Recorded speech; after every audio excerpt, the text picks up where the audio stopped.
There is a power that does not roar, yet moves mountains, a force that does not dominate, yet bends the arc of fate. That power is elegance, not the grace of fashion or the poise of performance, but the inner harmony of a soul that has endured, integrated, and transcended its chaos. The first truth is this: elegance is born in the crucible of conflict. It does not emerge fully formed from ease or comfort. Rather, it is shaped in the depths of struggle, tension, and transformation. Like gold refined in fire or a diamond formed under immense pressure, elegance is not granted, it is earned through the trials of existence. It is a quiet triumph, not over the world, but over one's own fragmented self. When a person encounters the chaos within the warring impulses, the unhealed wounds, the shattered dreams, and chooses not to deny them but to face them, suffer them, and integrate them, something miraculous begins to take shape. Elegance, in this sense, is the visible manifestation of an inner alchemy. It is the result of the painful, honest confrontation with one's own contradictions. The rage that once tore the soul apart is now transmuted into resolve. The sorrow that once drowned the heart is now woven into compassion. One no longer flails against the darkness, but moves through it with deliberate grace. And it is this inner movement, slow, conscious, and deeply human, that gives rise to elegance. It is a movement that no longer seeks to conquer life, but to harmonize with it. It is not mere survival that creates elegance, but the ability to endure and still remain open to beauty, to wonder, to depth. The elegant soul carries the scars of its journey not as marks of shame, but as symbols of initiation. It is not untouched by life, but touched deeply and still, it walks with balance. Elegance is not weakness masked in politeness. It is strength shaped into form. It is courage that has matured into composure.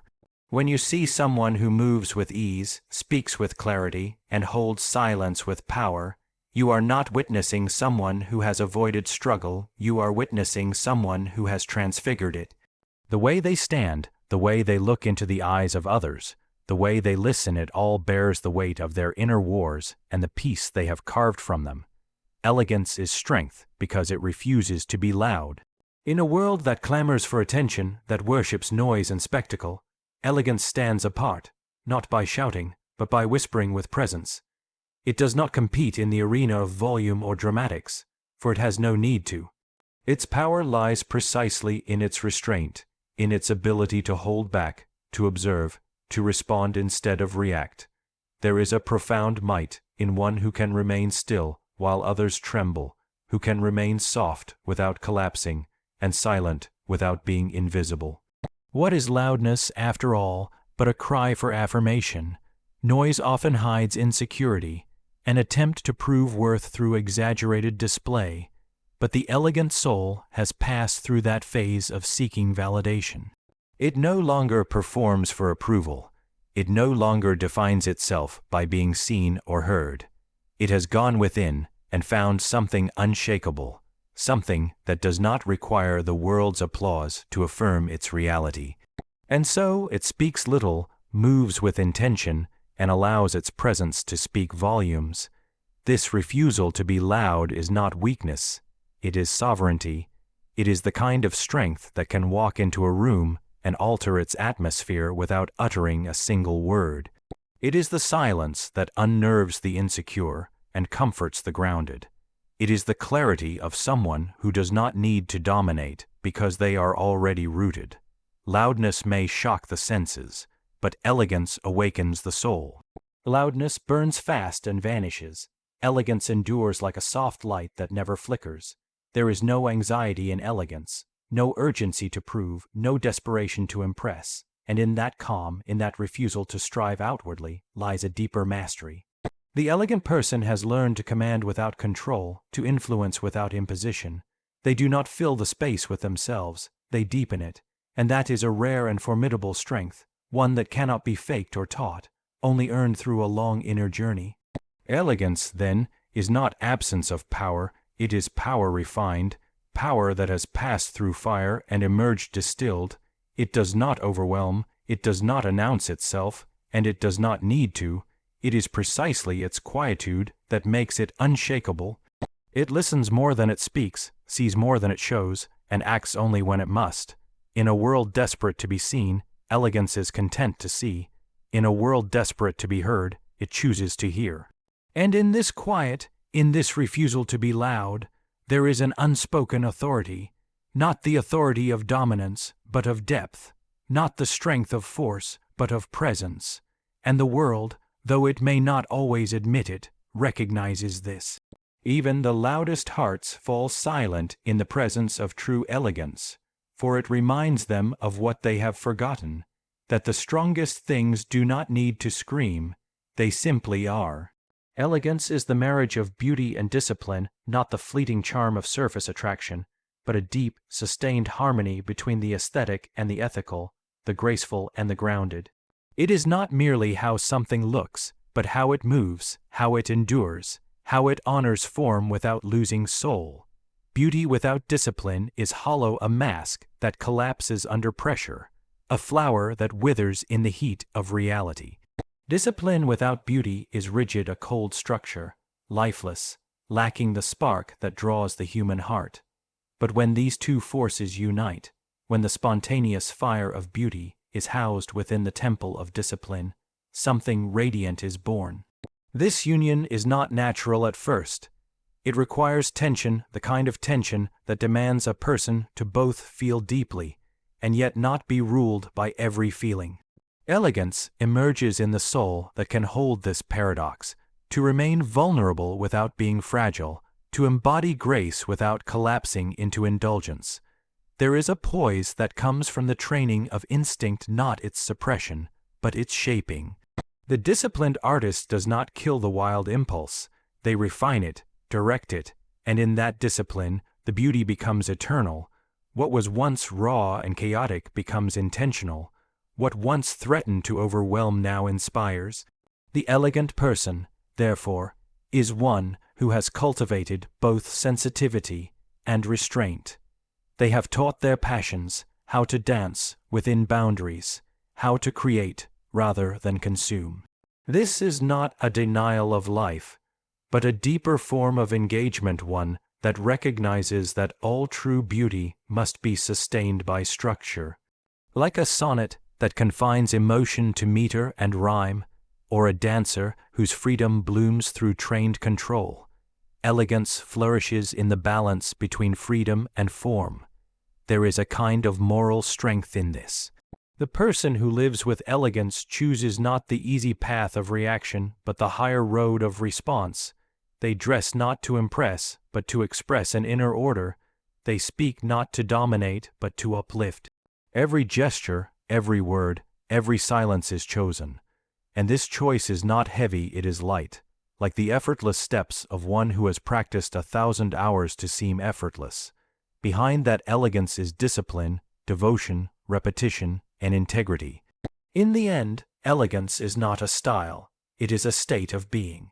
It arises when one brings beauty into alignment with purpose, when passion is guided by principles, when instinct is educated by wisdom. It is the rare grace of someone who has walked through fire and come out not burnt, but sculpted, someone who has learned that true power lies not in domination, but in self-mastery. This is why elegance moves us so deeply, because it shows us what is possible when the soul learns to shape itself. Elegance is strength because it withstands time, while the world worships what is immediate, what dazzles briefly before fading. True elegance endures. It does not chase novelty, nor does it concern itself with the applause of the hour. Instead, it is rooted in something deeper, something that does not age. It flows from the eternal rather than the ephemeral. It is not born of trend but of truth, and that is why it survives. The passage of time reveals the strength of things. What is shallow crumbles, what is artificial disintegrates, what is inflated eventually deflates. But elegance persists because it is anchored not in external approval, but in internal coherence. It is built not to impress the moment, but to echo through generations. One can see it in architecture that still stirs the soul after centuries, in words that still awaken the spirit long after their author has vanished, in a gesture or a glance that speaks across cultures and eras with the same quiet power. To be elegant is to live in a way that honors permanence in a transient world. The elegant person does not bend with every gust of opinion, does not dissolve into every cultural current. Instead, they remain aligned with an inner axis, a personal truth that does not shift with fashion or favor. This alignment grants them not rigidity, but resilience. Like a river that has carved its way through stone not with force but with persistence, they endure fluid, graceful, and unyielding. Time tests not only structures but souls. It strips away illusions and exposes what is real, and in this exposure, elegance becomes more luminous. It does not fray with age, it deepens. Wrinkles do not diminish it, they enhance it, like the weathered bark of a tree or the patina of a bronze statue. What was once admired for surface is now revered for substance. What was once seen as charm is now felt as character. There is a timelessness in elegance because it is always rooted in essence. It is not about preserving youth but embodying maturity. It is not about clinging to a fixed image but carrying one's evolution with grace. The elegant soul accepts change without losing form, adapts without forgetting who it is. It walks through seasons with the same quiet dignity, not resisting the passage of time, but walking with it, hand in hand. And that is why elegance is strength. Because in a world that is always rushing, always discarding, always reinventing, it dares to endure. It does not fade with the years, it becomes more itself. And in becoming more itself, it becomes more powerful. It is the strength of endurance, the strength of patience, the strength of living aligned with what will still matter when all else has passed. Elegance is not the pursuit of the moment. It is the cultivation of the eternal. And because it withstands time, it teaches us what is truly worth becoming. Elegance is strength because it transforms others not through domination, not through persuasion, but through presence. There is something deeply disarming about one who carries themselves with quiet dignity. Someone who speaks with intention and listens with the kind of stillness that makes others feel seen. Elegance does not seek to change others, and yet it changes them. It does not instruct, and yet it teaches. It is the unspoken invitation for others to rise, to slow down, to remember something essential they had long forgotten in the noise of the world. When we encounter true elegance, something within us awakens not envy, but aspiration. Not comparison, but recollection. We are reminded of a deeper standard, a subtler rhythm, a forgotten grace that once moved through our childhood dreams, our quietest moments, and our most honest selves. It has the power to silence the room not because it demands attention, but because it commands reverence. We become still in its presence not from intimidation, but from recognition.